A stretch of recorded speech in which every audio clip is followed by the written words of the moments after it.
Yeah, they meet. It's all about business. It's all about clientele. Live.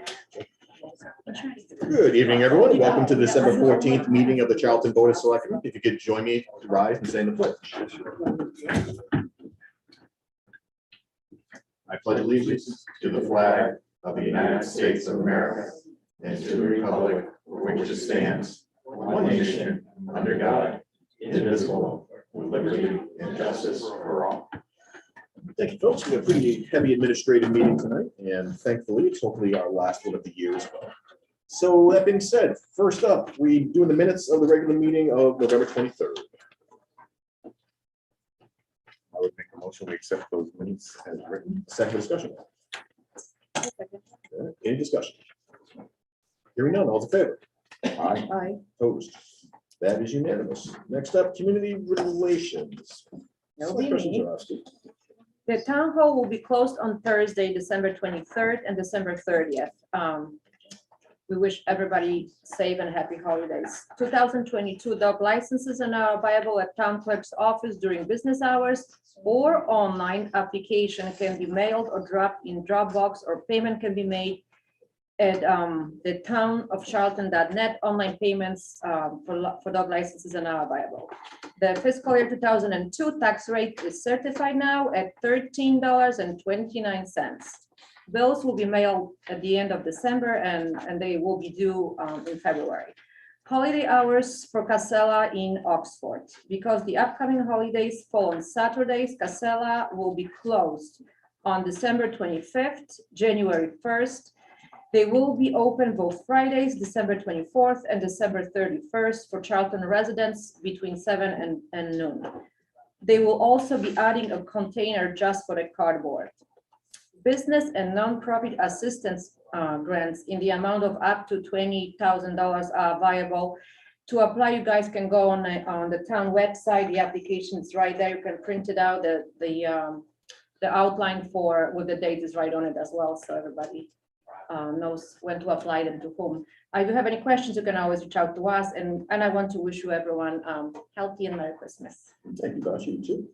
Any other comments from the board on community relations or announcements before we go to open forum? I would just like to, Baji, you did a great job on adding the container for cardboard is probably, if I were to guess, is probably going to be huge. Yeah. There's a little bit of cardboard being bounced around Charlton nowadays.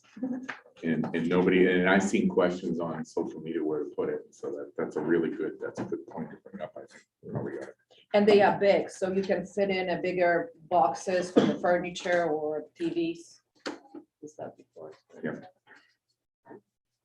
Anyone here for open forum? No more open forum.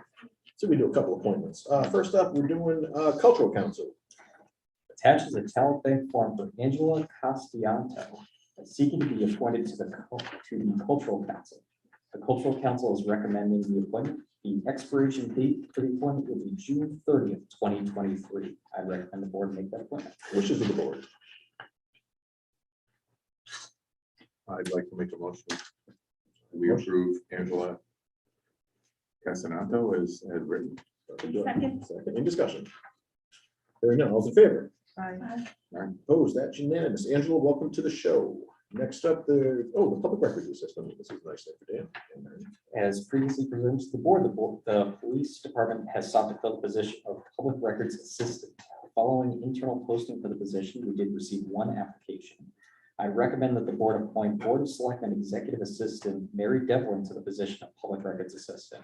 The hours for the position are opposite that of town hall hours.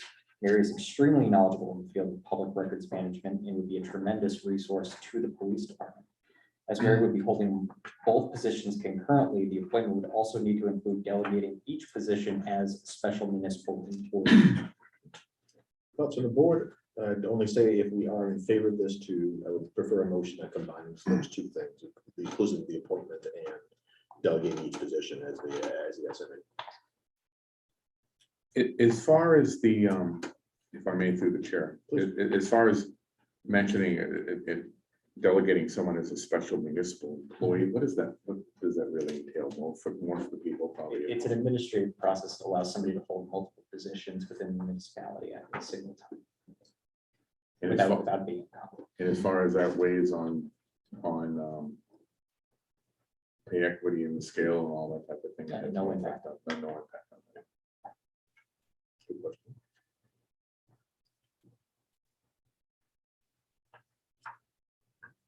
Motion.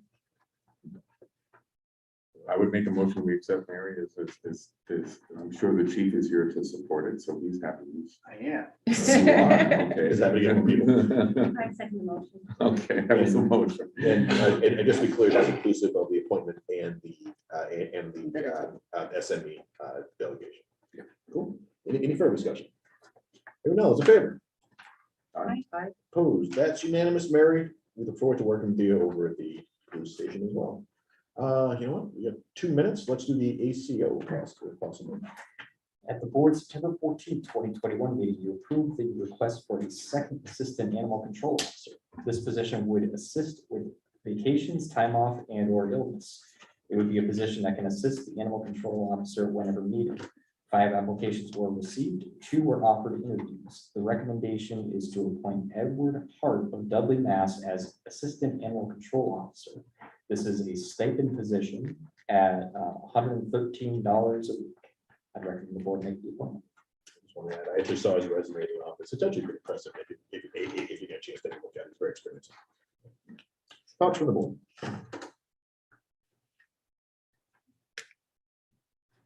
Which is another nice way of asking me for a motion. Or asking for a motion.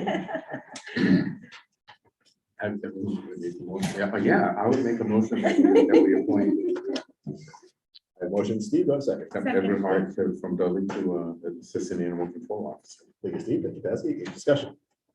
Hearing none, all in favor? Opposed? That's unanimous. And actually, some kind of sad news, but yet happy at the same time. Andrew, let's talk around retirements, not yours. So close. Attaches a notice from Police Sergeant Gary Wood of his intention to retire July 31st, 2022. No action is necessary for the board at this time. Sergeant Wood's a great guy. Obviously, it's going to be a great loss to the department and the town. Thankfully, have him around till July 31st. So again, Gary, if you're out there, please be safe. You got a few more months. All right, we are now up to our first appointment, 6:45, keeping us on schedule, and the Keep Charlton Beautiful Committee. Come on up, folks. Always nice to see you. We have our, for those you don't, we feel like handfuls. Just introduce yourselves for the folks at home.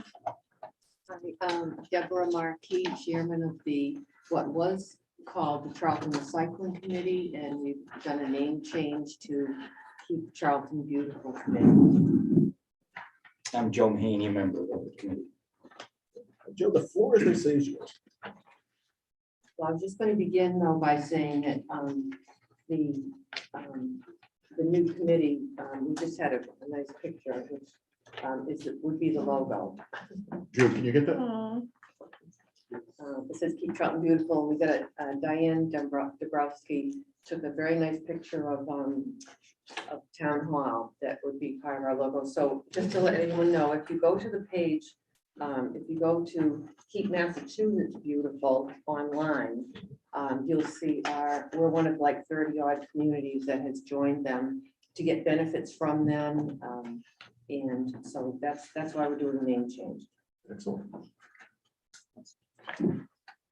Okay, so I'm here to talk more specifically about the litter problem in town and just in general, trying to think about keeping Charlton a little more beautiful. Okay, so that's kind of my concentration. And I started off by including some pictures of some trash along the side of the roads, which we don't have to go into a lot of detail. However, a lot of it is probably at one of the most beautiful parts in town up on Dresser Hill. And it's just covered with trash, the whole hill. Absolutely ridiculous. I picked up that bag, by the way, today. Then we segue into the traffic islands down on Route 20 and 31. And you can see that is not a great statement for the town to look at that as you're driving through. The sides of the roads are a little bit better, but then you go and you turn the page again and look what Oxford's done. And it's costs a lot of money to do that. I understand that, but this is the thought process that we're trying to adopt here, trying to heighten awareness of the things we can do to help make the town look more beautiful, be more proud of the town, and let's basically clean it up. So if you go to the page where I have some written comments, again, this is just looking for ideas. There's no magic potion here. I think the chief would be the first one to tell you that littering is a very, very difficult thing to prosecute, to catch somebody littering and to make a fine stick. It's next to impossible to do. I don't know how often, chief, that you actually apprehend somebody in the act of littering, but I know it doesn't happen a lot. No, I know it's extremely difficult to do. So I'm not suggesting that this little bylaw is going to result in a lot of arrests or a lot of administrative action for anybody. All we really want to do when we're grasping at straws here a little bit is to frighten some people by having a bylaw and having some signage that says, this is going to hurt if you get caught littering.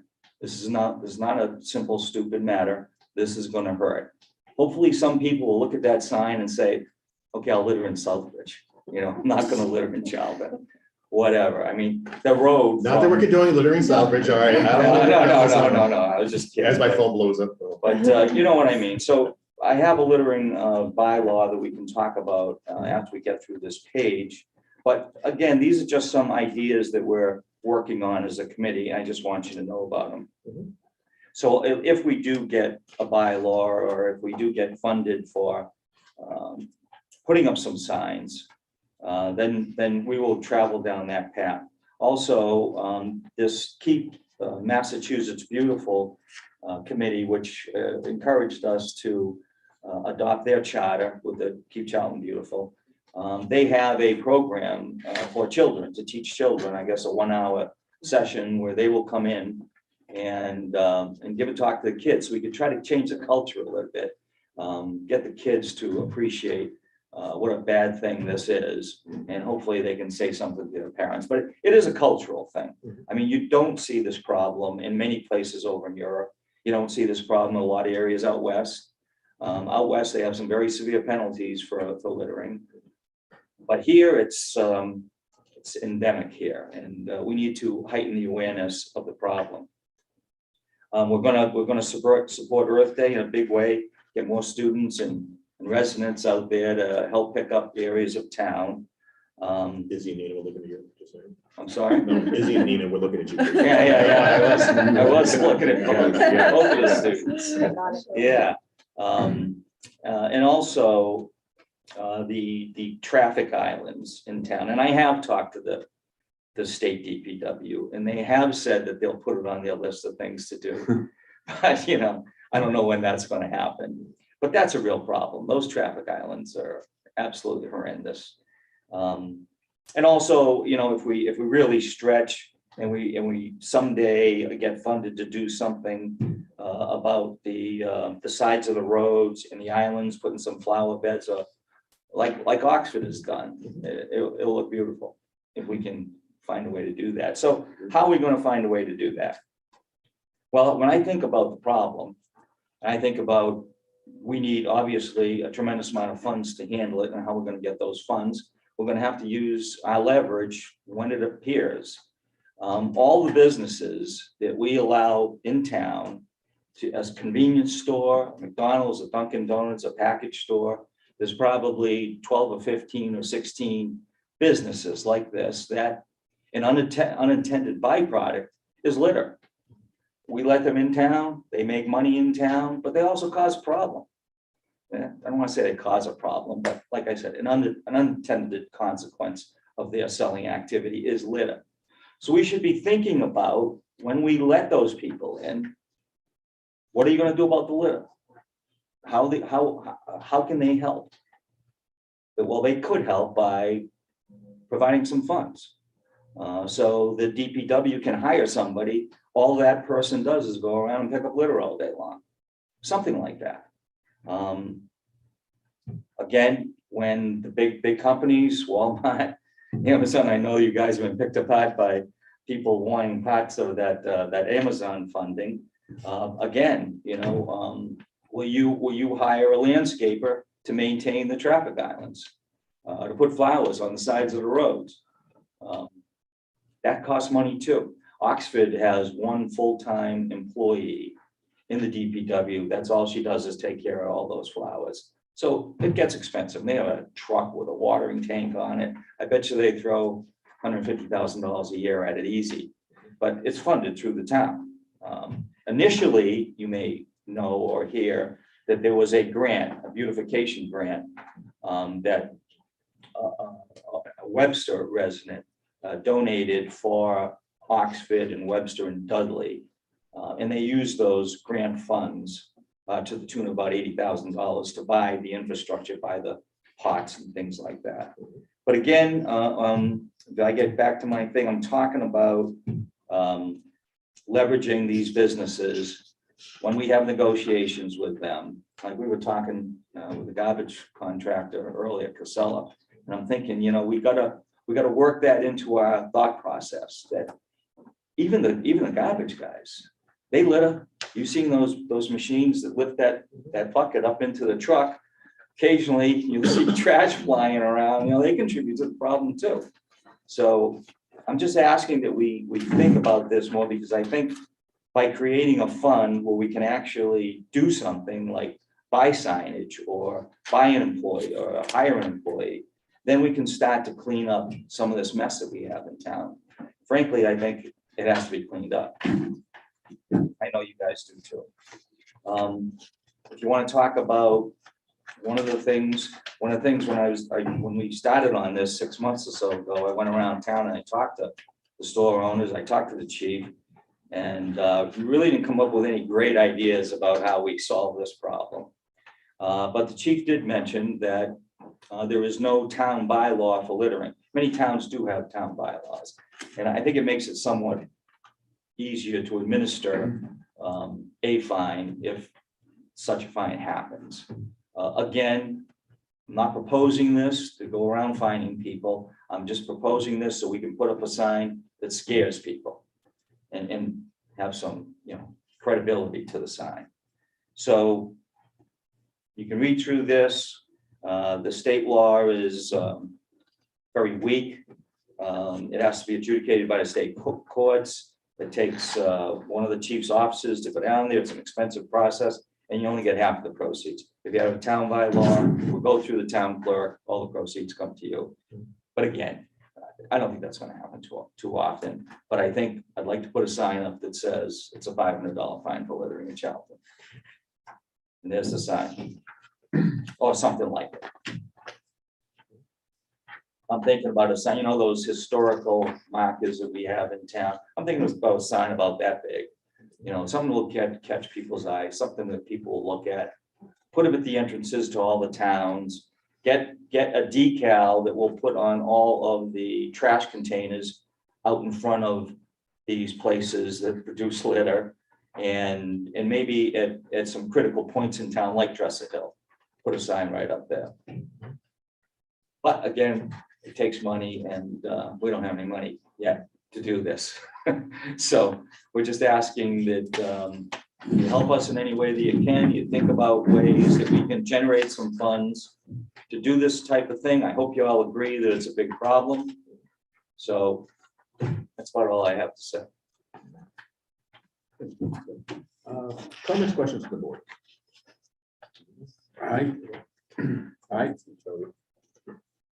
I definitely agree it's a big problem.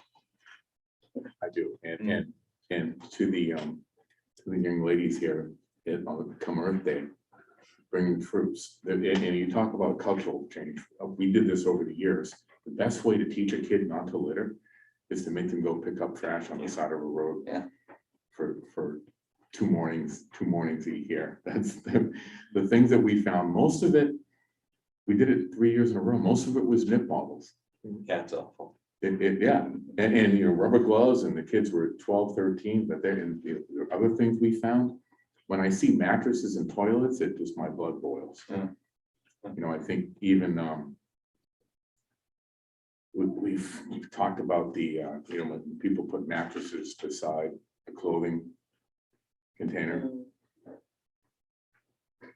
how does that even make common sense to anybody, right? So maybe if we, I'd be for some type of bylaw, if we include the fact that we only allow those clothing containers in public lit places where there's a lot of traffic, where someone's not just, they can't be on the end of a side road where someone's just gonna toss a mattress.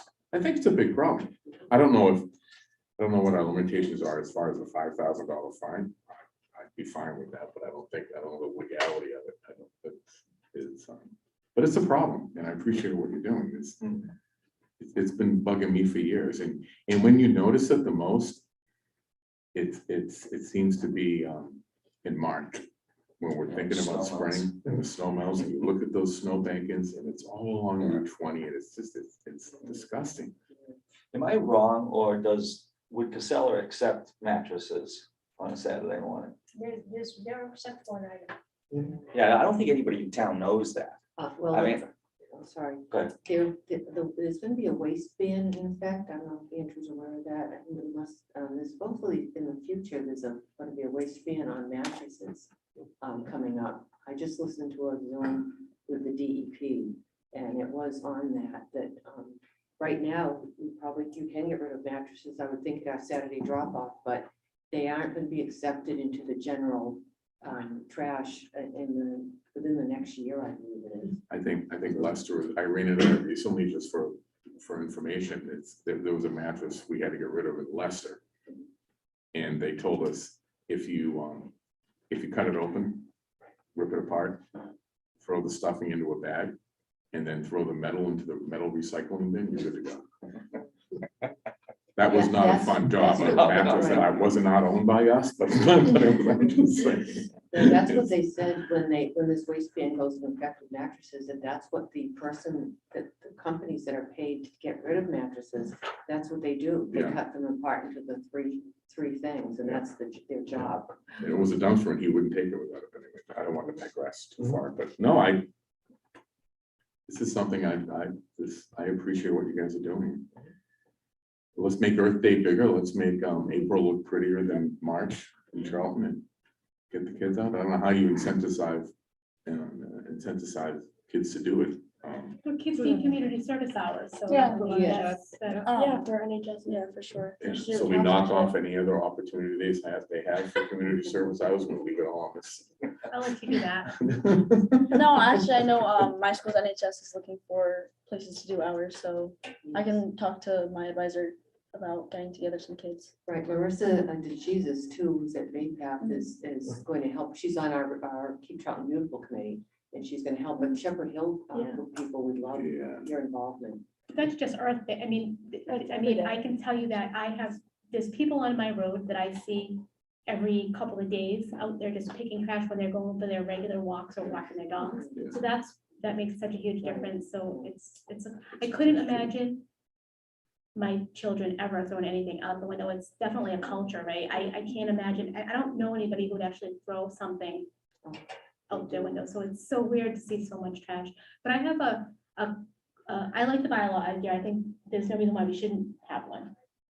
As long as it's all legal, goes through the whole, legal review. But if, with the prosecuting people who throw trash, if a personal, say people have cameras everywhere, if somebody gets caught throwing the trash and they don't know they're being videoed, can that video be used? That might be. Yeah, and certainly some of the cameras are better, but as far as finding a license plate, if you see the Batmobile, it's very specific, you know who it is. If you see a Ford Explorer, not so much, you're not gonna be able to identify who owns that car. So unless you can get a license plate, the cameras are getting better and they see further, so. we So certainly can- people are kind of encouraged to, put up their own cameras, But I think that's what a lot of people do before they do that, is they do one of these, they're making sure there's nobody looking, or they, unfortunately, we guys think we're living in a nice rural community. If you're from the city, you think this is a great place to throw my mattress, so that's the difficulty, but And we we could put do. them in And places, obviously. no, the houses. many times the officers will go through the trash, find a utility bill or something. We And you have can use- prosecuted people. And you It's can just use, that. really? Yeah, and then we try to get the town reimbursed, because if Jerry went down and picked it up and stuff, how many guys did he use? And when we go through the court proceedings, so we try to make it, when it does happen. So there's the some bylaw could consequences, but- technically But half that money, as Jim mentioned, half that money, Joe mentioned that half that money goes to the state, and then I'm probably more in the hole because I had to pay somebody to go. So if we have a bylaw, then we could, the fee could be based on sending somebody to go pick it up, or like you could. The bulk of them would stop, because they could still appeal the decision, but more than likely they're not going. It's just like a dog license. Very few make it to court after they've gone and settled up with the clerk. She probably takes care of 95% of it. It's only, there's gonna be some stragglers that want to go to court, but Yeah, I agree absolutely with everything that was said. I'm very excited about the other part of it, all the flowers, planters throughout the commons. And this is definitely something I'm very happy to see. And, if there's anything we can do, I hope we can do it. My question, I have two questions. First question that I have, Andrew, to you. As far as that nonprofit assistance grant, would that file, could not be used in any way to shape or form for the committee to apply? Not if they're getting state funding with it. I think that the key is that, because they're not a 501c3, it'd be essentially, a town department looking for money, you could look to just utilize ARPA funds altogether just for a specific purpose, but we just have to kind of work through the process as to whether, if that's a use of the funds that the board feels is appropriate, especially if, this is going to be an ongoing operational cost. And the grants, you said that you are part of a mass. Well, we are going to January 1st. We'll be joining the Keep Massachusetts Beautiful organization. And then that will be, they'll give us a little web page on their site. And they even have a little $500 grant for beautification in your town to help get bees, flowers, so that you'll have more bees, have a place to pollinate. But they offer a lot of assistance, and the towns, there's like 30-something towns in our state that are part of this. But if you ever go to the website, and the other ones they have for the young people, it's called Talking Trash and Recycling. And the head of it, Keep Mass Beautiful, Neil Ryan, he'll go to the school and present this video for everyone to see, and then answer questions later. So we'd like to do that in the spring before Earth Day, with whatever school people think is most appropriate, whether it's junior high, and then maybe the high school could do the help with actually getting out there, picking things up. One more question. Have you looked at any private companies that want to sponsor? I mean, I see in other towns that certain companies sponsor roadsides and the flowers or whatever to get their name on it. Is this something that, have you guys No, we haven't done that yet. It's an idea that we're both going to pursue though. Yeah. Well, they do that on highways, I know that. Yeah. But in your town, you'd think that you'd expect your town to take care of your town, but you mean like businesses? Yeah, Sponsoring. whatever, whoever XYZ company sponsors, one of those, the roundabout areas with the grassy, to put flowers, and they kind of take care of it. You see it in other towns. You drive through and you see, sponsored by, XYZ construction company or whatever. Maybe something like that, and it's sort of advertising. Yeah. So who will come up with some kind of a numbers? Who can come up with some kind of a cost, an idea, and some kind of a plan? Would that be you? Well, I think we should do that. Sure. I think I'm sorry. talk about it. Neil? I don't know if this is like possible, but for donations, like for NHS, I know for Shepherd Hill would be more than happy to have like a donation that people, students, Some kind of a from fundraiser. community, Yeah, some we sort can of add earmark fundraiser. funds for things like that. So yeah, absolutely. So, Certification. so as we transition though, like, just to make sure we're on the same page, what are the next steps coming out of this? Out of the bylaw? Oh, no, just in general, like, in a sense, like, what happens next? Because, and I'll be candid, what often happens is people come up with some great ideas and the board throws our ideas in it, and then it goes into a black hole.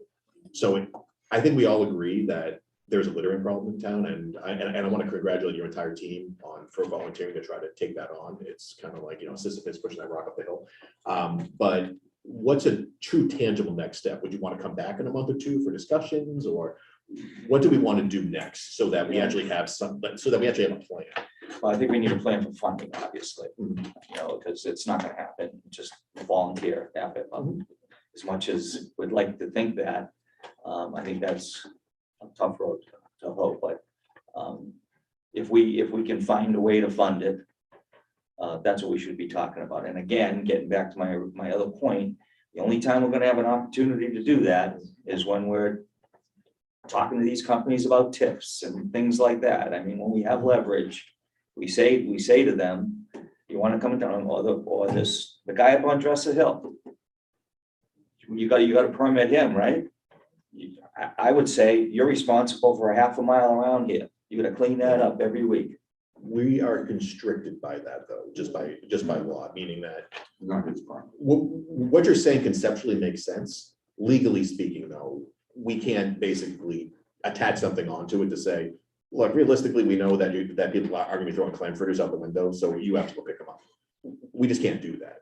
Could we put a surcharge or a fee on his license for litter control? I'm just speaking for myself here. I would hesitate to charge businesses surcharges like that, only because I want to encourage more business to come in, whereas I appreciate that there are nips flying out the window, et cetera, but I'm also not going to go after our local liquor stores either for that, because that's putting the onus on the business as opposed to the person committing the crime. Now, I can absolutely see both sides, because if you didn't have one, you wouldn't have the other. However, just from my own political philosophy, I personally have an issue with that. I understand why people would recommend it. I can't say I would support that, but again, I'm one of, Yeah, five. it's just an idea. No, absolutely, I mean, and that's what I'm trying to. And you're never gonna catch the people that are out there doing it. Yeah. So how do you fight the problem? Or do you just ignore it? What do? You gotta do something. I agree. You gotta do something. And that's why I say- Ignoring the side And that's where I think, what I would probably recommend is, work with the Board of Health. Because my understanding is that your authority falls in a sense that you're appointed by the Board of Health, is work through them on changes to the bylaw. Because my understanding is that at least under its current form, they weren't receptive to it. So perhaps work with them to come up with something that may be more amenable to sponsor, or you can always sponsor it yourselves, et cetera.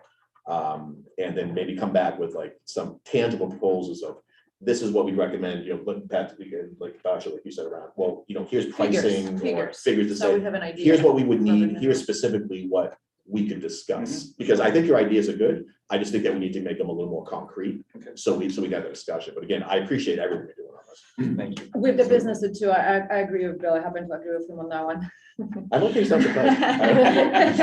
No, but I don't see anything wrong with, for example, when we welcoming them in town, to have that discussion ahead of the time and say, this is what we expect, not necessarily, with the full blown penalties here and why not, but just make sure that we communicate it clearly. And I don't think there's anything wrong with having some kind of a poster or anything on that specific business, especially on the ice cream, on the Dresser Hill. I mean, yeah, obviously, maybe there will be a place that they can put some kind of a verbiage. Absolutely, I agree with that. Or it might just be simply verbiage in a trash barrel.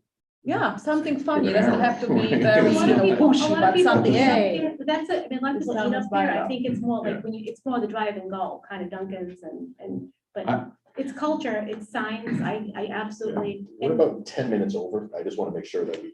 Yeah, okay. Okay. Thank you. We But appreciate it. Good what I one. probably recommend is early Q1, you want to come back to us. Yeah.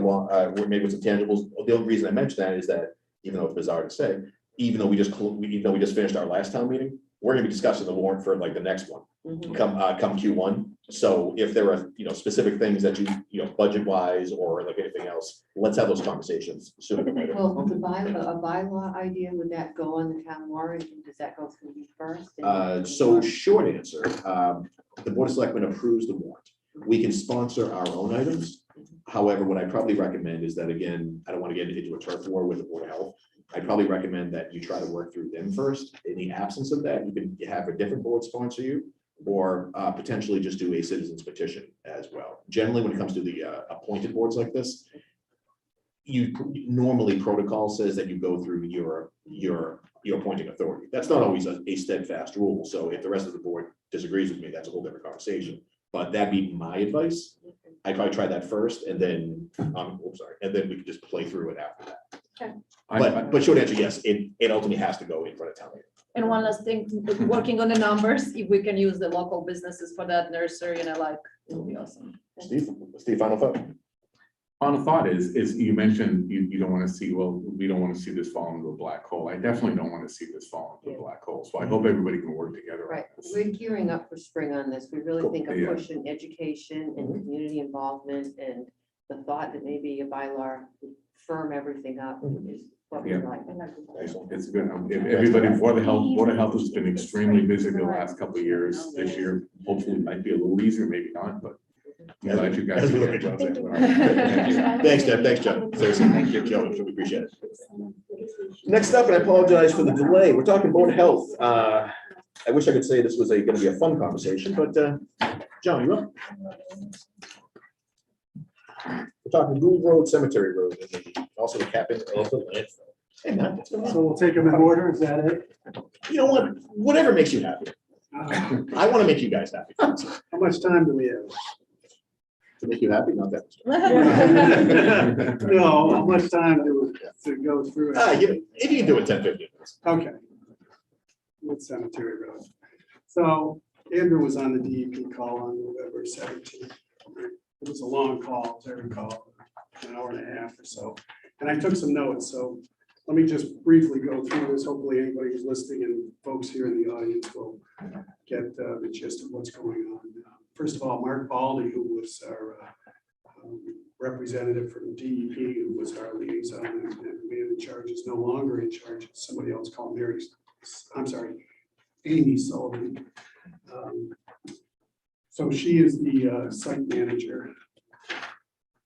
The whole issue here is MTBE, additive and gas, which was outlawed by Massachusetts in 2016. I was surprised. I thought it was before that. But there's another something called TBA in some of the water samples too. It's a T-butyl alcohol.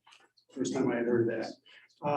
The biggest takeaway from the call and the findings from all of the research that was done is that the well samples in the area have never exceeded DEP safe water drinking standards, and the concentrations have remained stable or are declining with time. Not my words, this is was Mark or somebody else who said that. They went into some really technical stuff that just went way over my head. They were talking about something called carbon 12 versus carbon 13. But the bottom line is that ExxonMobil was determined not to be the cause of the contamination from the wells in that area. And it wasn't just the experts that ExxonMobil hired. It was also a peer consultant from DEP, and we ran it through CMG Environmental Services, Gary Magnuson, and everybody's in agreement. It's unfortunately, I guess, for people who are looking for a fix for this, it was determined that they were not the site. So discussion then went around areas of Coptic Church. DEP went out there, did some limited investigation on a suspected area where the underground tank may have been. No findings discovered at that site. The tank was probably fuel oil, not gas, and would not be a significant source of MTBE anyway. So as of now, DEP will not be undertaking more investigating regarding Gould Cemetery Road unless someone comes forward with more information. Another interesting fact, one of the engineers, I believe, said that this could have been possibly only a 5 to 10 gallon spill of gasoline. So somebody just literally like dropped a 5 gallon a can of gas over, and it just spilled into their lawn and made its way. I mean, they said it's entirely possible. Could also be a diesel fuel spill. So the residents, of course, are still looking for some sort of, not resolution, some sort of action plan going forward. They asked if the town, whether it's the Selectmen, Board of Health, will continue to work with the affected wells to maintain clean drinking water and have somebody monitor wells 1 to 2 times per year, which of course is a cost. This will be an ongoing discussion with our board, I'm sure. Actually, this is also on the agenda for January 4th for our Board of Health meeting. So we'll have I'm sure people, if not in person, maybe a Zoom call because of the way COVID's going. But it will be on discussion for January 4th. There's some other interesting things. Somebody brought up that there's a rail line within 100 yards of some of the houses that were affected. I don't know the area that well. I mean, I've been over there a number of times throughout my 30+ years here in town. But so this will be another point of discussion going forward. Our engineer, Gary Magnuson, actually said, you know, there's certain things that we can do. We could look for suspected sources, but you look at a map of the area and it's pretty extensive. You'd have to now go to property owners and say, okay, folks, can we come on your property, investigate and start drilling holes and so forth on all these properties, and which way do you go? Well, the engineers will tell you, you gotta go upstream from where the striations of the bedrock are and so forth, so you can kind of get it. But, you know, needle in a haystack. I hate to say that, but that's kind of what we're up against for that. Let me see if I've got anything else. So Gary Magnuson's had questions for our Board of Health at our last meeting. Said, you know, the question that we need to discuss going forward, do you want to find the source of the MTB contamination in the area, or do you want to focus on reducing exposure to MTB impacted water at the known locations? So again, January 4th, that's what we'll be discussing with some of the residents in the area who have affected wells. I've covered most of the stuff, but I'm sure you've got something to add, Matt. I'll just say, basically, we know that there's some houses that have water that's probably not a great idea to drink. It is below the standard, but it is contaminated with some nasty stuff in it. Our board, while ExxonMobil was doing their thing, we just tried to be proactive, trying to make sure that that particular area didn't get in the dark hole that you guys have been talking about. So we just kind of, as a board, we just stayed on it to make sure that everything we could do as a town to protect those residents, and that's what we did. The findings were that ExxonMobil is not going to be the source of that. And like John said, it could have been a 10-gallon release, could have been a car accident. They're non-reportable. It could have been anything. So that's the bad news. The relatively good news is all of those residents that we're aware of know that there's an issue and they're not drinking the water or have been instructed not to drink the water. So we have, as a board or as a town, we have provided due diligence to the tune of saying, listen, there's a problem, everybody needs to know about it. And our team's going to continue to notify new residents and people in that area while we look for a long-term solution. I do think that ExxonMobil's pulling out with the water filtration systems. Sounds to me like they may sell them to the homeowners for $1. I think there's 2 of them. If they want to keep them, it's paperwork basically, if they'd like them removed. And like John said, we're kind of at a fork in the road now. It's like, do we continue to chase where it came from? Do we try and find a solution to make it better for those residents on the drinking aspect? And so that's where we're at now with it. But all in all, we did what we could, but it doesn't look like we're going to get a free water line down that area. So, I think I was on that call for a bit. It's one of those great examples of correlation does not equal causation. In that, I think when everyone first heard about this, all of our ears perked up and said, "Oh, it's got to be Exxon."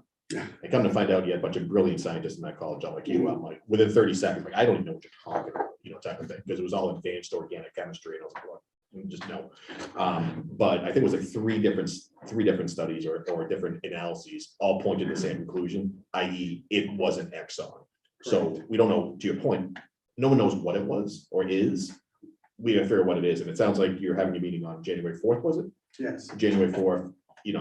I would recommend everyone dial in, have a conversation, and then honestly, we'll just have to keep in touch and figure out how we can best support and, again, talking about next steps of what do we do next as a larger community. But, I'm not going to step on your toes with this. You guys know more about it than we do. So, you give us the recommendation, then we'll, hash it out.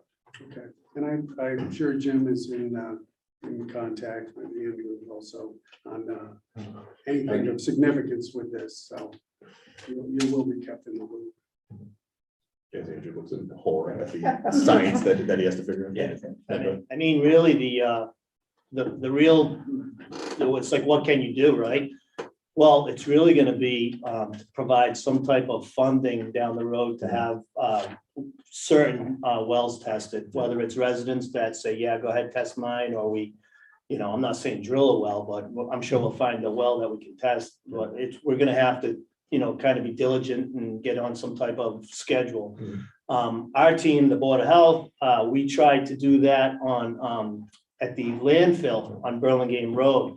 And we had like target houses that we thought could be in a potentially hazardous zone. So we chopped them up into 1, 2, and 3, and we test the 1s on 1 year, the 2s the second year, and nobody wanted to do it. We got 1 resident out of 9. Yeah, I was gonna say, didn't most folks say no at the end of the day? Yeah, they did. And we did get to test 1. That 1 house came up clean with no contamination.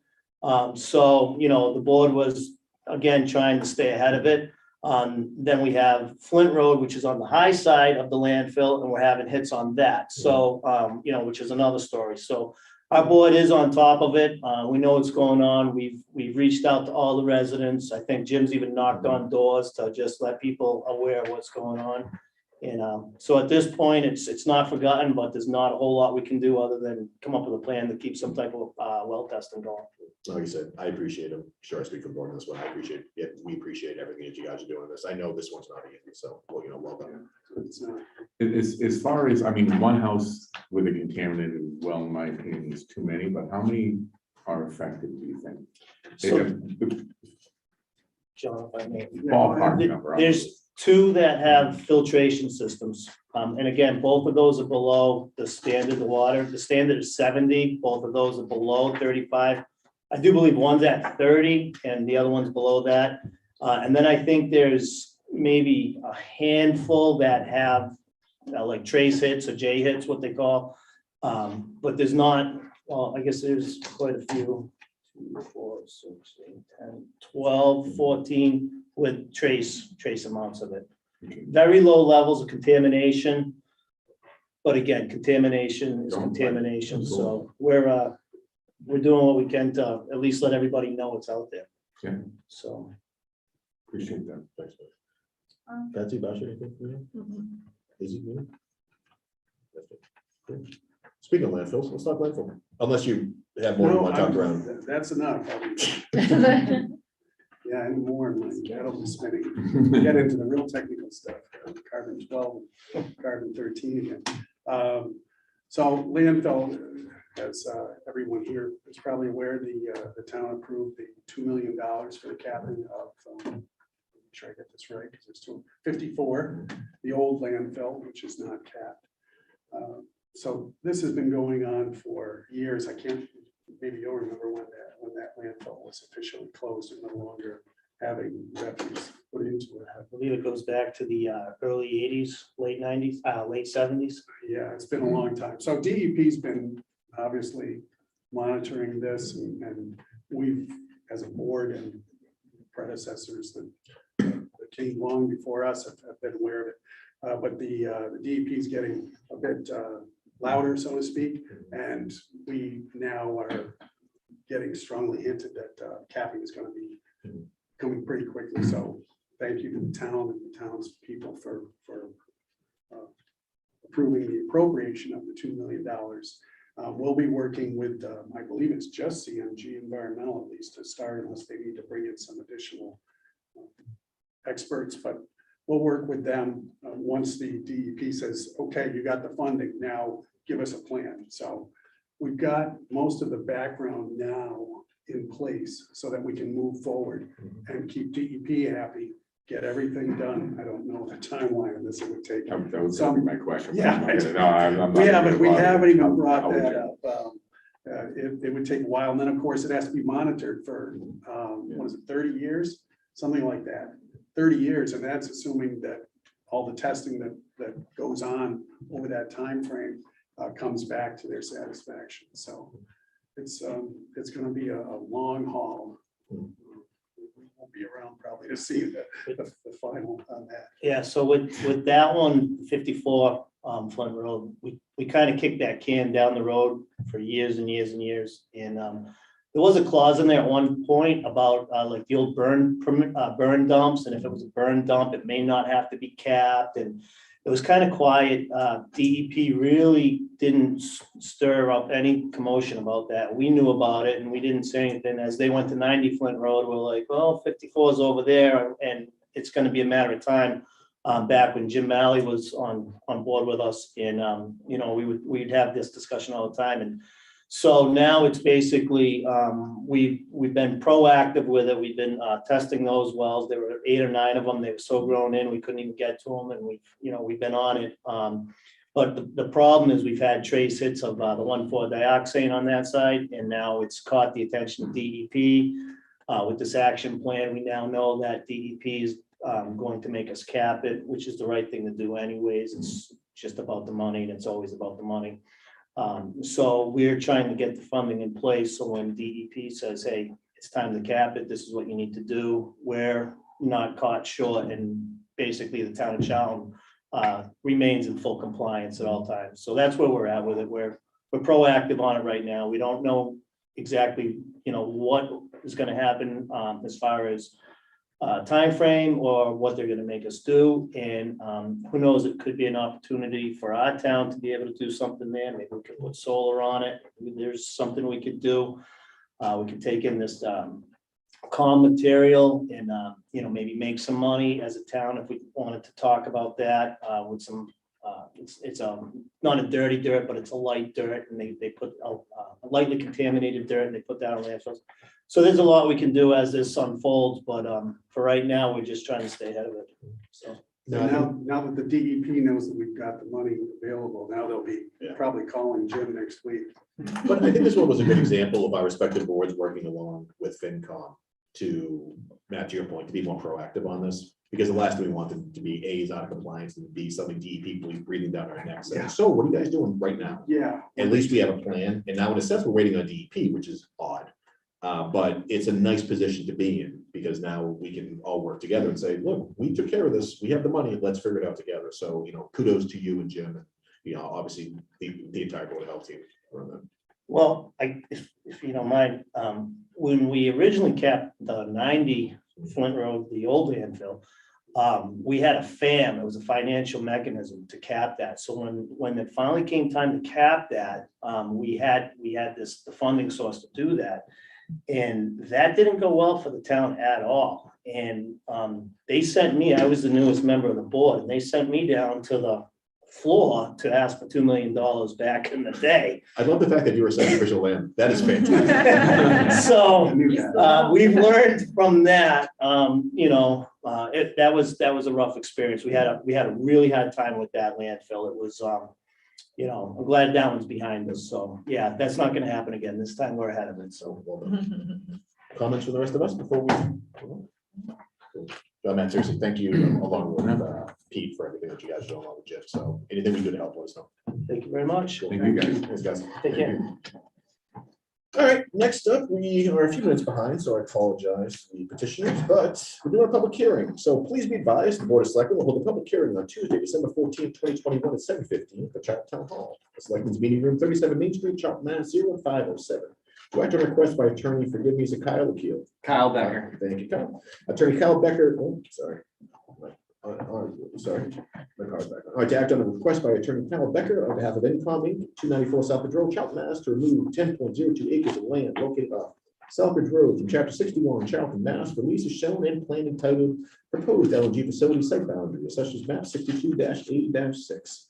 Anyone interested should appear at the date and time specified or submit concerns in writing. Public hearing is open. Kyle, let me turn it over to you. Thank you, Mr. Chairman. I think you had a great summary just in the public notice in itself. All we're requesting is that 10 acres of currently 62 acres of 61 land be allowed to be reclassified. As part of that, we do need to request from the Board of Selectmen a waiver of the right to purchase. This is in itself a 30-year lease with 2 consecutive 20-year periods in which they can tack on extension Over the 30 years, roughly $1,440,000 will be paid in rents, which is the amount which we would request if the option to purchase be executed for. With that being said, I think everyone is already aware of the LNG proposition. And if anybody has any questions, we're happy to try to facilitate them to the best of our ability. However, again, this is just simply a request to remove the 61 land. Thanks, Kyle. Yeah, so this is our standard 61. All of the boards that we queried, none of them had a majority vote to exercise the right of right of refusal. So if there are questions for Kyle, you can have them now. We already went over. Yeah, I think there's no reason for us to have them. Cool. I turn in. Do I have a motion to close the public hearing? Do I have a second? A second. Thank you. All those in favor? Opposed? That is unanimous. Public hearing is closed. Let's take a vote either way, please. Again, the motion would be to not exercise the right to vote first. I need a motion to not exercise the right. Thank you. Thank you, Vice Chair. Do I have a second? I second. Thank you, Basha. Discussion. Hearing none. All those in favor? Aye.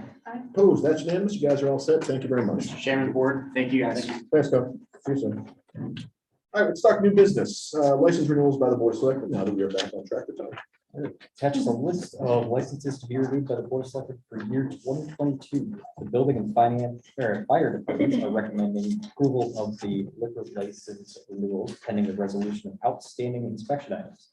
Police department has given their approval. It's recommended that the board approve the 2022 license renewals as presented, pending all paperwork and fees are received.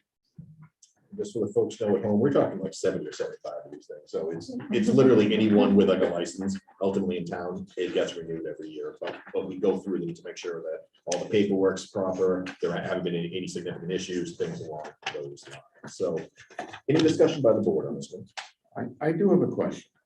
And based on this one memo here from a building commissioner, where it says the fire and building have completed all the required inspections. Some of the businesses have outstanding items. Captain Carson will visit these businesses with outstanding items the week of December 6th. That, to me, that seems a little vague. I don't know what that is. Do we have any idea what those issues are? Is it?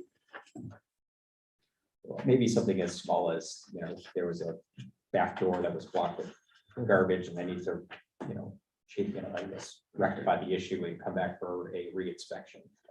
But essentially, prior to this meeting, they had at least gone to all of the businesses for an initial inspection with only a few, probably nothing that couldn't be remediated before the end of the calendar year. Okay. And his recommendation is the selectmen approve all licenses pending the resolution of the outstanding inspection items on December 14th. I just want to make sure that as long as it's not anything major, I mean, if we certainly want to be fair to the people that are following for the licensing. And if it's an egress issue or something major, but it was very vague. If you could, in the future, if you can get a little more detail on that. It was, in my opinion, it was a little vague. We don't have outstanding items. That's all it said. Yeah, let's put that down for next year. If just to kind of asterisk those that have issues, and just to give us an elevator speech around, here's what the issues are. Here's the plan to fix it. Yeah. You don't necessarily need to know who. We just want to know what it is. Anything else for discussion? Do I have a motion? I make a motion that we approve all the licenses on the list. Pending the resolution. Pending the resolution of- Thank you, Vice Chair. Do I have a second? Pending the resolution of the items, outstanding items. I second that one. Okay, I'm gonna go back on that. I was gonna say for discussion, I am abstaining from any votes on the Quarter King Hub. But outside of that, I'm fine with everything else. So all is in favor? Aye. Opposed? That is unanimous with my abstentions on the QKP. All right, tech department assistant. Andrew, you want to talk us through this? Sure. So with the assistant town clerk currently out on extended leave, election worker Gene Vincent has filled in to assist the office in his absence. In general, Gene has been able to provide at least 15 hours per week of coverage to the office during this time. As it's unclear how long the assistant town clerk will be out, I am recommending that the board appoint Ms. Vincent to the position of temporary department assistant during this period. it had been discovered, although that Ms. Vincent has held multiple positions on the planning board and within elections previously, the board had not taken the action to designate those positions as special municipal employee. I recommend that the board make the appointment of Ms. Vincent to the position of temporary department assistant and designate the positions of department assistant, election worker, and planning board member as special municipal employee. Thoughts of the board? It's been happening for a while anyways, and it makes sense. Motion? I think my question would be, does this, maybe this question is more for Karen, does this mean Jean would be able to fulfill the duties that Eric did, or? No, From- not full assistant town clerk duties. Yes. So there's some things she can't sign that he could do in my absence, she can't. Any questions? All right, do I have a motion? Either way. I have a motion, Vice Chair, would like to have a second? Second, Steve, discussion. You know, it's a favor? Aye. Opposed, that's unanimous. Jean, keep up the good work. Next up, we're declaring surplus bicycles from, I think, 1936. What's the elevator speech on this? All right, police are requesting 4 bikes and 2 bike racks to be deemed as surplus property. They're about 23 years old. They're looking to put them on municipal bid for a minimum of $100 a piece. I saw I'm sorry, $100 for all. I saw Chief Dowd. It's one of those enormous ones with like the big wheel. in front. Chief Dowd was on the street. Yeah, exactly. Yeah, but do you look at the name brand of these bicycles? Wizard of Oz. I Maybe should they know. can be. Smith and Wesson, who would think? Look at Smith this. and Wesson, it's not a Schwinn, it's a Smith, they're all Smith and We can Wesson. have a kids picking up the litter. There you go. I will note that Seriously, those detailing has been removed. Oh, thank you. Did they take off the Yeah, little they blue can lights? Yeah, it's, Cheap, right? What? We can have the kids, on those bikes picking up the litter. No, they're going for surplus. Sorry. Look, I'm trying to bring money into the town. It'll buy plow pipe. Exactly. There's See, a. they can save on that, new employee for the trash picking. Do I have a motion either way? Yes. I So would, I I second. Thank you very much. So this is to declare him as surplus. Any further discussion? Hearing none, all those in favor? Opposed, that's unanimous. Chief, get rid of those. Thank you. It'll be like a big auction. Yeah, It's exactly. not common. Yeah. No, it goes actually, there actually is a formal process. It goes on municipal bid. Is that right, Chief? All right, Andrew, I know that we have a small amendment to the ARPA plan under old business. Yeah, so basically elevator speech, just looking for an amendment to that phase 1 plan to authorize 90,000 of the funds to be appropriated for public safety core network upgrades. We facilitated by Jeff. Jeff, if you want to give any additional information. But we had been looking at appropriating some money for IT infrastructure, and we think that this is kind of like the best, best initial use of some. Jeff, talk to me, 30 seconds. Good evening. So the core updates to PD and fire will facilitate a few things that they solve a few problems. One is a speed upgrade, connection between buildings, 10 times increase in speed. 2, it's also with the new radio system that's going to be implemented. It's going to help a lot with that. 3rd is cybersecurity. And actually the 4th would be a second backup fiber connection between PD and fire together, rather than hub from town hall to each building. They'll have a backup as well. Questions for Jeff? Well done. Thoughts from the board? Sounds good to me. I'll take that as a motion. Do I have a second? This goes, so this 90,000 goes on top of that, the 2.1 that we've already, so we're still. Correct. So, But, we're well below the. yeah, we are well Yeah. below what we. No, I'm. So we have Vice Chair Red as a motion, Steve for second. Any discussion? Hearing none. All those in favor? Opposed? That's unanimous. Andrew, I do want to give a shout out, or actually, I'd ask you to give a shout out to our legislative partners. Yeah, so I was made aware that there was a $50,000 earmark for the town of Charlton and the Massachusetts legislature's ARPA bill that was just passed yesterday.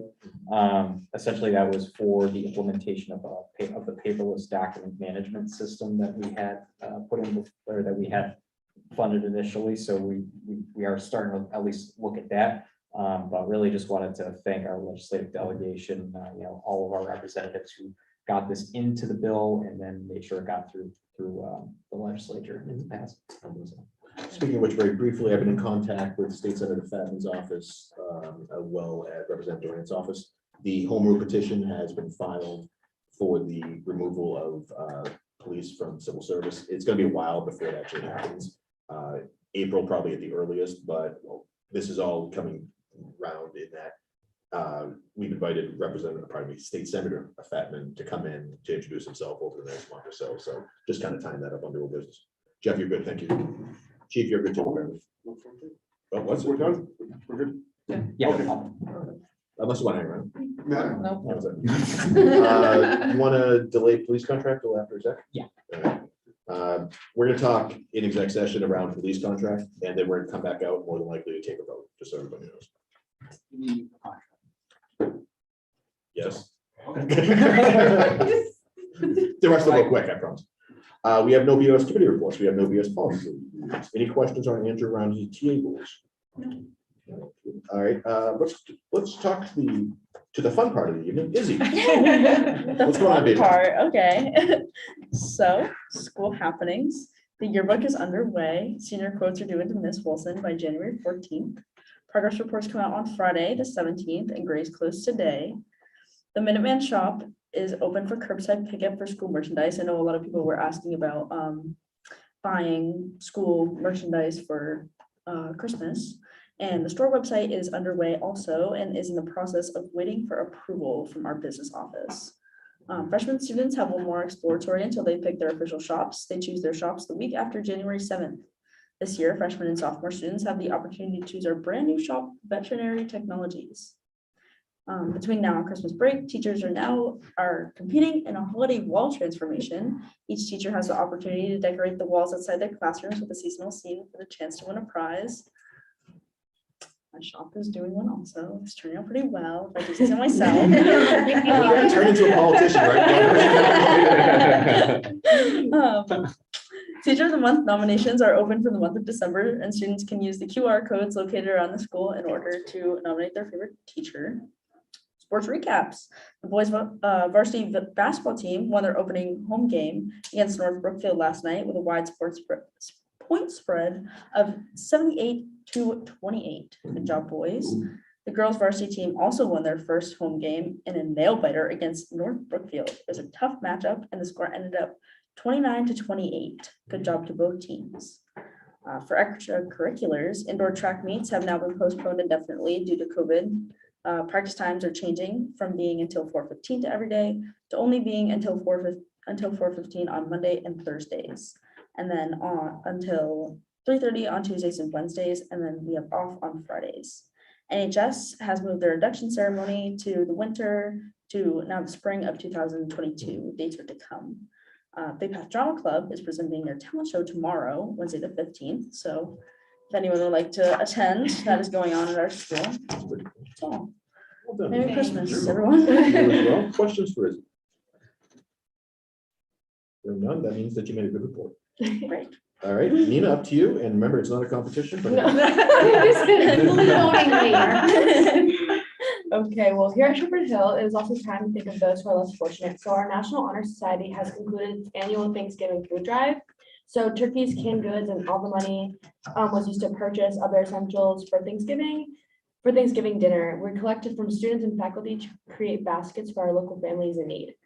So now that turkey season is over, we're moving on to the holidays. So NHS is also almost concluding their toy drive. So the National Honor Society is collecting new unwrapped toys and donations until Monday, December 20th to give gifts to children in our community and the surrounding communities who may not otherwise receive it on any other holidays.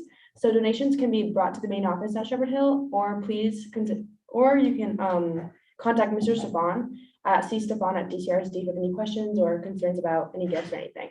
So moving on to some of our clubs. So the Gender Sexuality Alliance, the GCA, meets every Wednesday after school, and the Wayside Youth and Family Support Network attended one of the recent meetings to speak with them about their weekly programs. And so in December, we are now introducing 10 new LGBTQ+ books being added to the school library, and we were able to do that through the Glenson Rainbow Library, so thank you. And so for ski and snowboarding clubs, so now that it's December and hopefully some snow will come. Don't So ever for- say that again. Hopefully, for the skiers. So for all the skiers and snowboarders, our ski club signups are now open. So make sure you email Mr. Cormier at tcormier@DCRSD for any questions. And so our Shepherd Hill Drama Club is now presenting Alice Wonderland in the Glass, which is being presented Friday, January 7th at 7 p.m. and Saturday, January 8th at 7 p.m.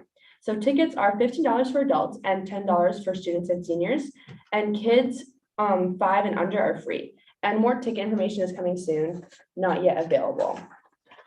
So moving on to super fun stuff, our AP test payments. So please send in any payments for AP exams prior to January 21st, 2022. So check or money orders must be made out to Shepherd Hill Regional High School, and College Board has set the prices for exam as follows. So exams are $96 per class, and for AP capstone classes like AP Seminar or AP Research, it's $144 per class. And for AP Physics, C classes is $192, and all of these prices are reduced if you have free or reduced lunch students. So congratulations to our academic decathlon team. They had their first competition on November 20th at Arlington High School, and they placed 4th. So well done, team. And starting our soup food drive. So we have January 9th at 2022. We will host a drive-through soup drive.